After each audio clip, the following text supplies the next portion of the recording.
Wolverine goes to Japan for his next solo outing. It's better than the last one he did, but it's not saying much. Those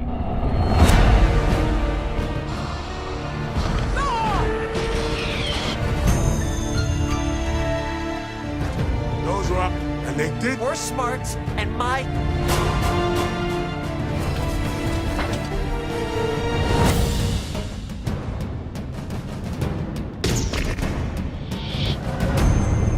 He told me enough. No, I.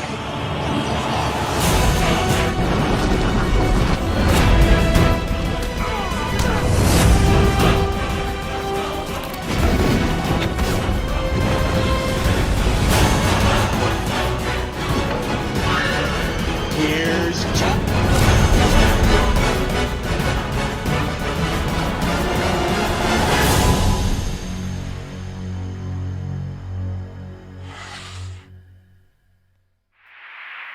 Hey everyone, it's Don G. Corleone here, and I'm here with a brand new movie review, and this review is going to be for the first of 4 final reviews of the X-Men film series, and this is going to be for the next review of the solo movies.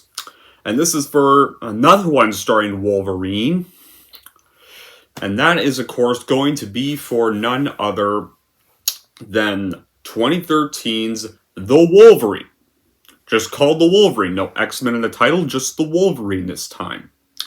This time around, it was directed by James Mangold, and released in 2013, around 4 years after X-Men Origins, and 2 years after First Class.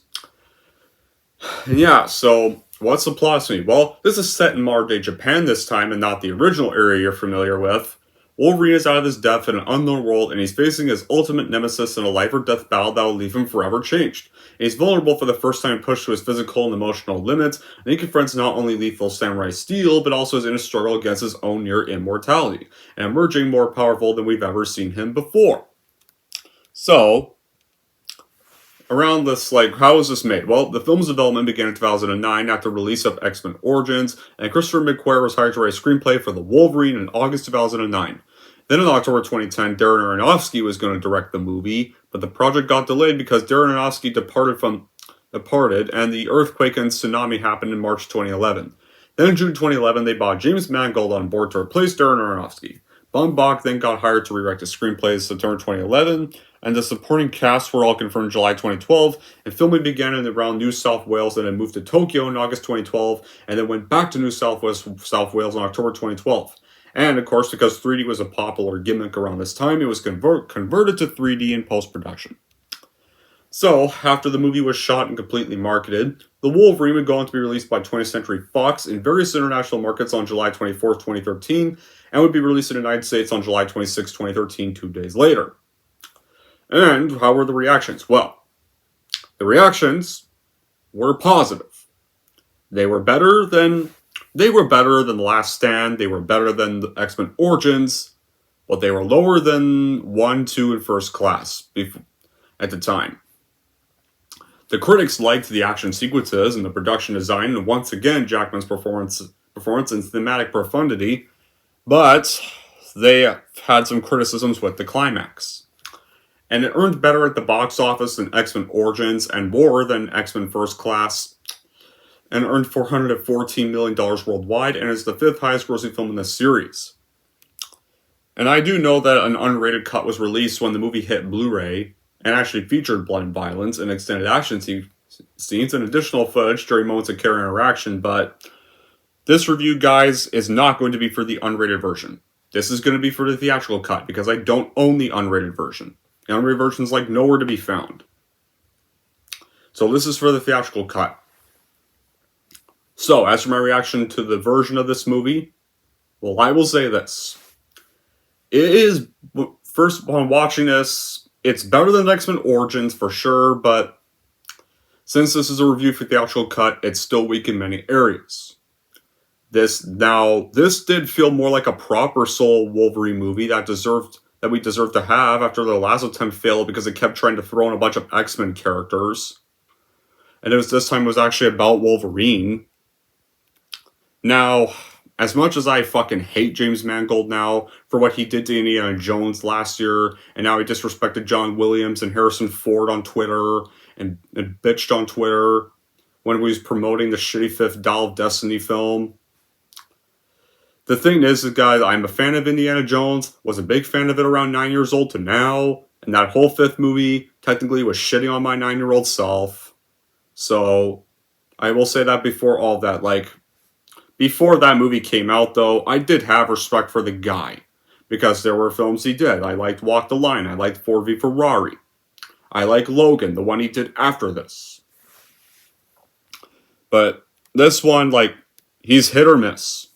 Really, and especially now knowing that he's an asshole, I pretty much joined the Disney leagues of J.J. Abrams and Ruin Johnson and Kathleen Kennedy. Pretty much joined them. But back to this review. The Wolverine is a movie that works both as a continuation of the X-Men storyline and a standalone movie. The focus is kept on Hugh Jackman, and that works for the movie's advantage. There's callbacks to the events of the trilogy, and yeah, like this, but this film could have worked well without them more. And probably could have been even better because they were a little distracting at parts. Like the focus wasn't on where it should be. In this movie, Logan is in Japan. He's meeting an old acquaintance and wants to settle old scores before his demise. Then in Japan, you get some gorgeous scenery, nice atmosphere, intriguing settings, believable characters, lots of good stuff. And when it comes to Mariko, I do like Tao Okamoto's character, like the granddaughter of Wolverine's old friend Jackman, and like Okamoto had really. Like, Jackman and Okamoto had brilliant chemistry together, and when the movie does slow down during a second to give them time to simply interact with one another, it does feel justified. And even though that kind of slowing down an action movie does feel boring and unneeded at times, even a little sappy at times, but it works here because the actors have the skills to pull it off. And that's a great thing. And it gives the movie more depth, and we get a chance to know Wolverine in a new way that Origins tried to reach, and it fucking failed. And because of its lack of emotional maturity. Like, Wolverine, you all know, is one of the most iconic characters of both the X-Men universe and the Fox movies. So, like, his adamantium claws and healing factor are this immortal and living through ages and does have a lot of stories ready to be told through movies and comics. Well, yeah, when we had the Origin movie, it was panned by critics and audiences, and it was, yeah, so they had to fix this, pretty much.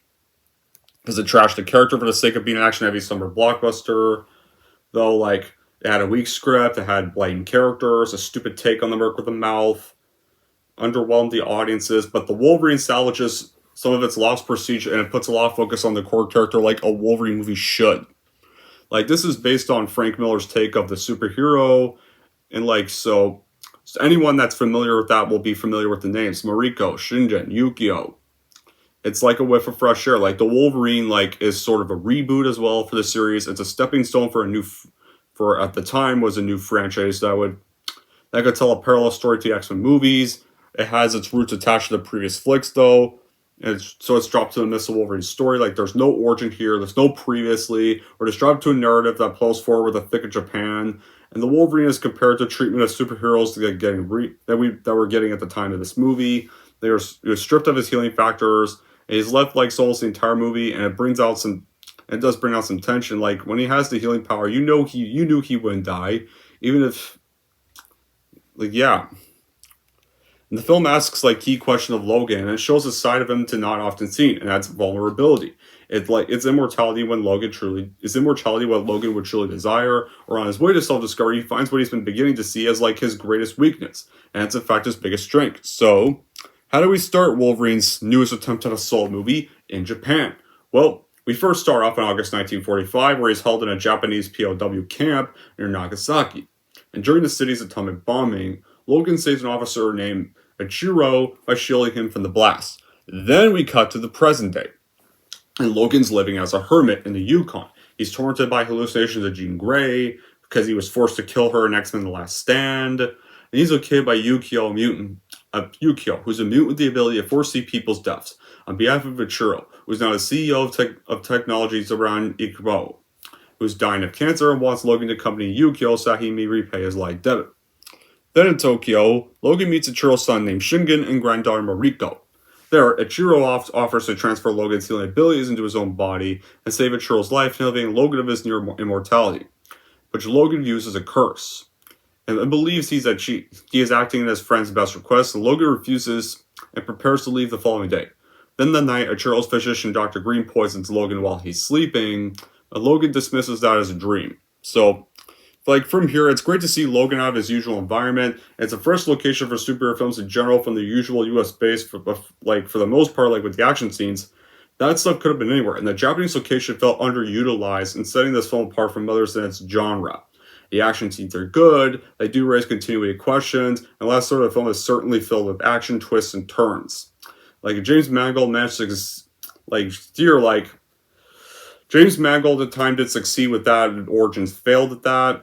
He introduces a color cast of characters, and they all felt developed, not just crammed in for the fan service. And like, it's an example of how one can achieve with a character that's closed or raise a story to a fresh start. If some have already seen that move before, and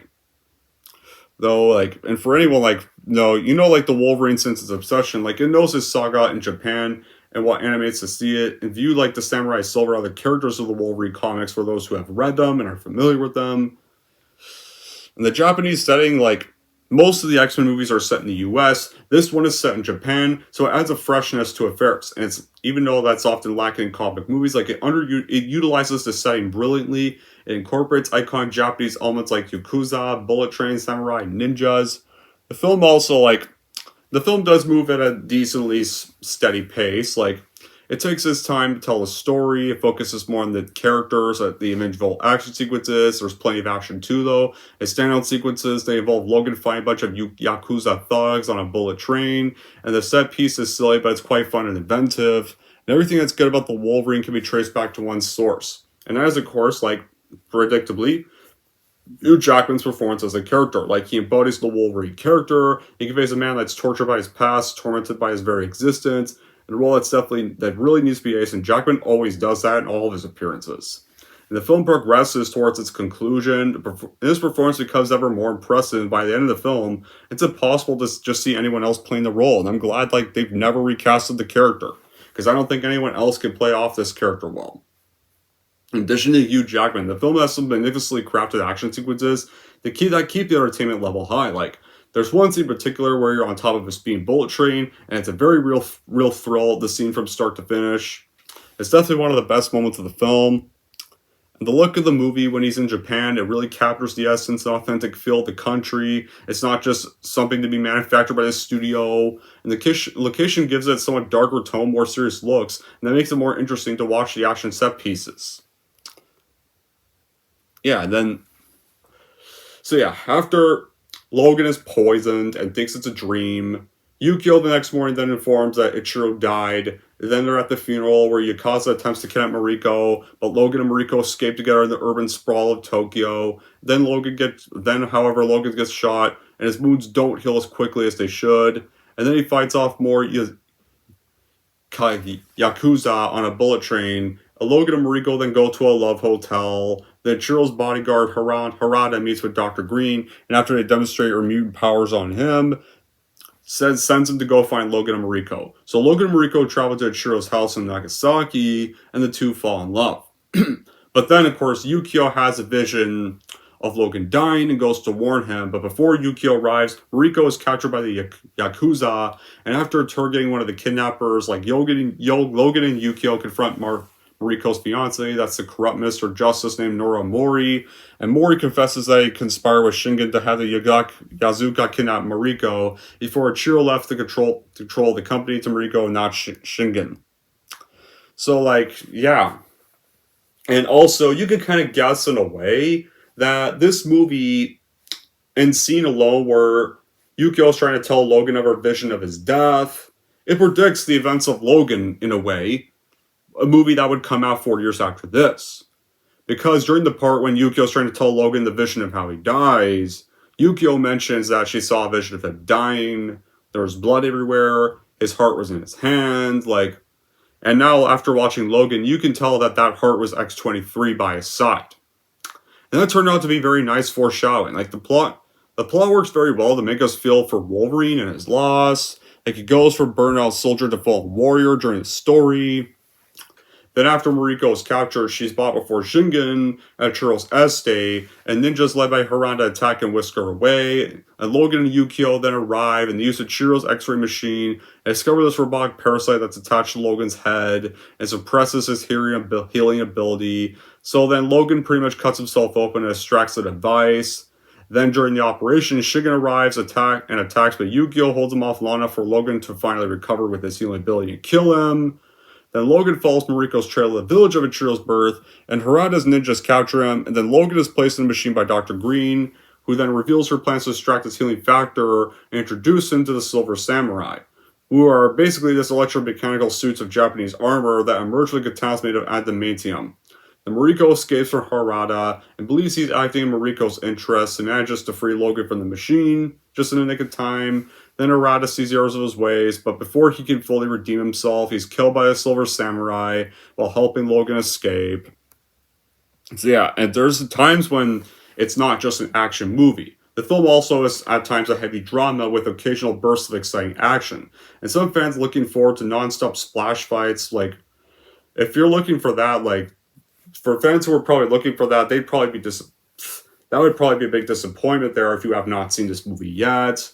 The best fights, and like, yeah, you have the epic bullet train roof fight scene, and that happens like the first hour, and that's easily the best action scene of the movie. There's the well-orchestrated Japanese-style sword fights and archery scenes, but there's like, yeah, but not as much as one would probably hope if they're about to watch this for the first time. Like, there's a brief scene near a bath, like at a bath near the start, and that's like no relief for what pervades this movie. Like, yeah. But the Wolverine, like, it's still a breath of super fresh air because it's got a new setting, it's got a change of tone, it's got a personal journey for the handle of the mutant world to give the super genre a much needed shot in the arm. And the Wolverine makes like other films like look so dated, and there's some nice character work and stability. Especially like the first half of the Wolverine. You get the 47 chunky needless dream sequences that tell and show, and at times though, yeah. But, yeah, like, and there's some script, it's kind of like, there's some times when it feels like the script changes were done in crayon and doodles were drawn in the margins at times. Like, there's still a bit of problems with like some dream sequences here, like, the dream sequences have this habit of like either telling instead of showing right there, so that's still a problem. And the other problem I have is that, yeah, the movie's still PG-13 at times. So yeah, like it's still a PG-13 film, so Wolverine can't really have the violence in the theatrical cut of this movie, but it's not suggesting the body count's low though. Like the Wolverine slices and dices his way through Japan with his Dinzu-like claws. The set pieces like are not grand or spectacular though, but then again, this is for the theatrical cut. This is not for the unrated cut. There's still some good visuals in this movie. And there's still some good visuals here. And some fight scenes that are visceral despite being from a computer-generated effects. And when you have the other cast members in here, like you have Tayo Okamoto as the Japanese soldier's granddaughter Mariko. And actually, like, she's very elegant and very, very well portrayed in this film. And then you have Mariko's child friend Yukio, played by Rilla Fukushima, who puts this praying mantis to mind. Like, the film's set in Japan, there's a lot of Japanese names. And yeah, I know Yukio would definitely come back for Deadpool 2 as a more goofier portrayal. And like, yeah, but that's another review though. The one character I think I didn't really enjoy was probably Viper. And that probably not just because of Svetlana Kovalkova's acting ability as her, but in almost every line her actress says, it feels forced and fake, and a sense like you just get from her, the film is just either pretty or sexy, or like their attempts like just don't connect for us to the cast or with the audience, like at all. The Church's villain, he's one of the worst villains of the X-Men series, so probably just not very memorable really. And now, even though this is strictly about the Wolverine, it's still somewhat of a sequel to The Last Stand, so you get some like references of Jean Grey, and I like the fact that Jean Grey has appearances in the movie. It does add to the story of the character, and also like the idea of Logan losing his healing powers. The first bit of the movie does portray him losing his powers well, and that's one of the best parts of the movie as well. As we progress into this movie, he gets back his healing powers, But the problem is, like, instead of like doing it in a more developed way, they have it to be done a little too quick. Like, they could have taken the time more for his powers to come back, not just automatically come back like quickly once he removes the thing that's near his heart. Like, yeah, that just kind of feels like a bit of a cop out in my eyes. And then, of course, you have the finale of this movie. And, like, another problem I have in this movie, the reason why this movie is just kind of a little hard to really remember, or just not really that memorable, is because the finale, and this is one of my least favorite finales of the X-Men franchise. Here, like, it's one of my least favorite bits of the movie right here. Because how the finale goes is, Yukio then shows up and kills Dr. Green, and then Logan escapes the machine, fights the Silver Samurai, but the Silver Samurai then severes Logan's claws, and they begin to destruct his healing abilities again, revealing himself to be Ichiro, who had faked his death, and Ichiro then regains his youth, but then Mariko intervenes and stabs Ichiro with Logan's severe claws. Right there, so the fight just feels really too abrupt and quick. Then Logan regenerates his bone claws. Instead of his metal claws now, he regenerates to bone claws and then kills Ichiro with them. Then Logan collapses, and then he has one last hallucination of Jean Grey, finally decides to be at peace with Jean Grey's death, and finally lets her go. And yeah, Ichiro's then dead, so the fight's like not memorable, it feels too quick, it's kind of rushed in a way. Then, of course, after the whole rushed final fight, Mariko becomes CEO of Yashida Industries and bids Logan farewell because he's going back to Japan. Yukio, on the other hand, is going to stay on Logan's side as his bodyguard, and they decide to go to places unknown. And, yeah. That's also a pointless ending, because, like, the post-credits scene, he goes back to the US 2 years later, reunites with Professor X, and they go to begin the story of Days of Future Past. That's kind of retcon Jean Grey's death. So, honestly, it could have just ended it. Could have just had Logan going back to the US in the ending, not having him and Yukio staying together, if he was just going to go back anyway. So yeah, this is why it's one of my least favorite fights of the franchise. And like, now, like, it's a better movie than X-Men Origins, but it still has problems. It's still not that memorable, and it's just still mediocre. It's just not a good finale right here. Like, this finale, like, doesn't only just feel like a cop-out, it feels like it drags on a bit, and Wolverine just automatically losing his metal claws. Yeah, he gets, like, bone claws, but he just, like, Wolverine just nearly gets his ass kicked too easily right here. Right here, and, like, the ending scene of him being staying in Japan's just pointless, because he goes back to the US 2 years later. Even though it's nice to see him be at peace with Jean Grey, she's just going to come back at the end of Days of Future Past. So it just kind of made him being at peace with Jean Grey's death just pointless. Right there. Now that I mentioned, though, the mid-credit scene, let's talk about the mid-credit scene, because that's not the whole ending. We all know, Logan goes back to the United States 2 years later, and, like, there's magnetic things start to, like, fly, and then he sees, like, Eric, aka Magneto, Ian McKellen's Magneto, standing right behind him. And, like, he sticks out his claws, wondering why he should trust him when Magneto's trying to warn him of a bad future. Then, of course, like, Magneto knows Wolverine will not trust him, so... And then, of course, and it reveals that he's actually with Charles Xavier. Professor X comes out and warns him of an old weapon that humans are creating that are going to bring the end to the human mutant race. So, right there, guys, that right there sets up the events of X-Men Days of Future Past. Right there. Yeah, like, the craziest thing is I saw Days of Future Past before I saw this movie, so maybe I got myself too much confusion. Ironic, I definitely think I should have watched this first. But yeah, that's what the post-credit scene sets up. You know that's the next movie. But I already reviewed Days of Future Past, so go check that review out. But I'll put this in the X-Men Reviews playlist, I'll put it, and I will move it right before the Days of Future Past review. Because I'll post, even though I didn't do the reviews in chronological order, I will post the reviews. The playlist has the reviews of how the movies were released in chronological order. But yeah, that right there, guys, like, the post-credit scene is satisfying in many ways because it's nice to see Ian McKellen's Magneto again, and better yet, like, you know how we thought Charles Xavier died in X-Men The Last Stand, but the credits may have hinted as he was still alive. This confirms to all of us that Charles really is alive, and the post-credit scene of Last Stand was not lying about that. And it does set up the events of Days of Future Past, which I already said. So, anyway, guys, how would I recap the bad qualities for the Wolverine? Like, Viper is just her actress, like, doesn't have the screen presence or acting skills to give the character memorable stuff. She's honestly a very lame villain. She just stands there, she strits around in her skin-tight suit, spouts dialogue, even though some of it's poor writing. But, like, yeah. The villain in short, like, the villain does suck. And Hugh Jackman once again does great Wolverine, but there's scenes, because this is set in Japan, we should have saw Logan learn more about Japanese culture. He's not really doing anything new. It's just kind of more of a fish out of water story for him here. And some people thought this was dark, had a darker tone, but honestly, it just really didn't.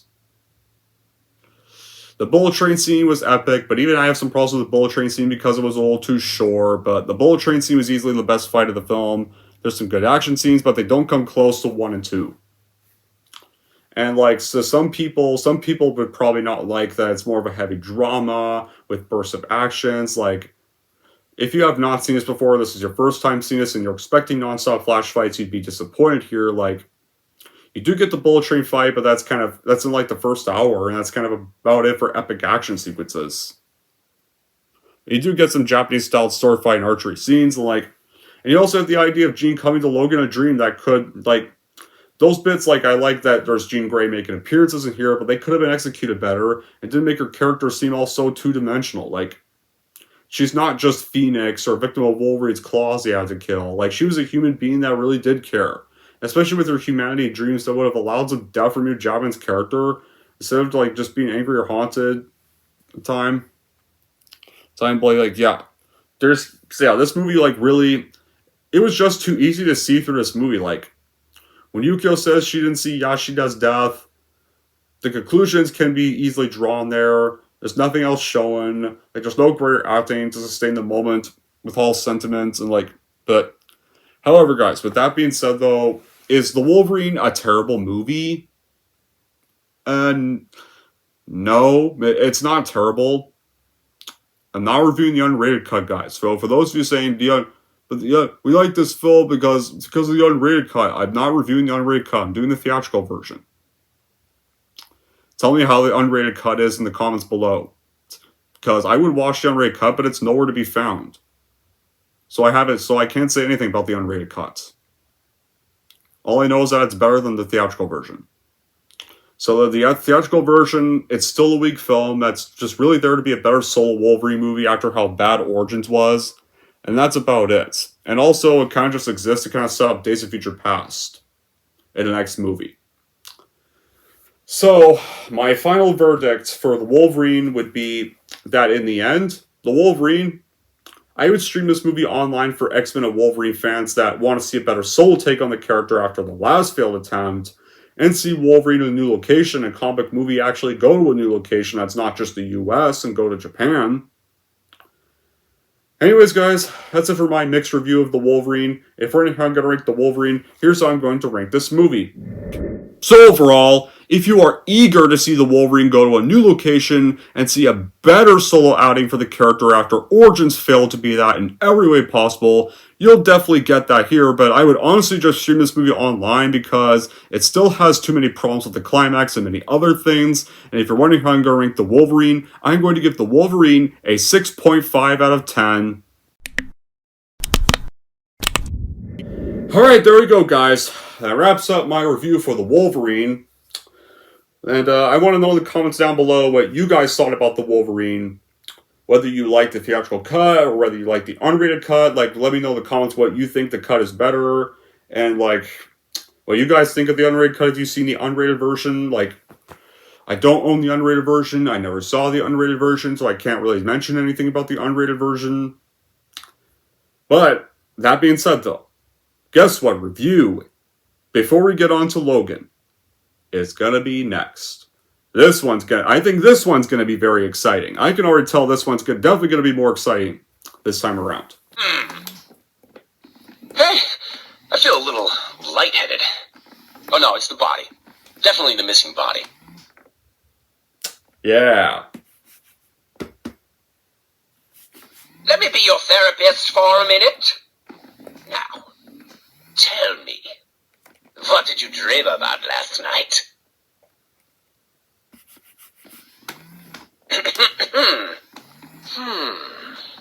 Tell me, is there anything missing in your life?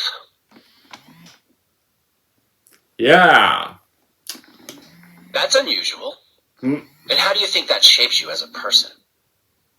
Deadpool is going to be the next review. And what makes you think that that's the case? I'm trying to talk here. Well, I think we made a real breakthrough today. Yeah, Good I'm trying to... work. Deadpool, Now, I'm trying... pants on! Deadpool! I'm trying to say the next review! Anyways, guys, he's not letting me talk, but... Yeah, Deadpool's So anyways, gonna be... if you had my superpowers and good looks... Okay, what that's would it. you do? You need to shut up now. Let me finish. Anyways, guys. Deadpool is going to be the next review. Finally get to say that. Yeah, the first Deadpool movie, and I'm excited to talk about that. Before he turns on again and starts interrupting me more, I'm just going to say the outro now. That'll be it for this review. Thank y'all for watching. If you like this, want to see more, don't forget to subscribe to Donji Corleone. Está la biblioteca. Oh, would you sorry. just shut up? Mode. Can you see I'm Right, trying to hey, do this review Deadpool. here, and you're interrupting the whole thing? Because, like, yeah, every time I do the outro, you gotta keep talking. And Did I ever tell you how I lost my body? I was in the final round of the Rap Battle Olympics, battling a scrappy young rapper named Etch, who, despite being mutual friends with Ronaldo, spit a rhyme so hard it knocked my skull right off my shoulders.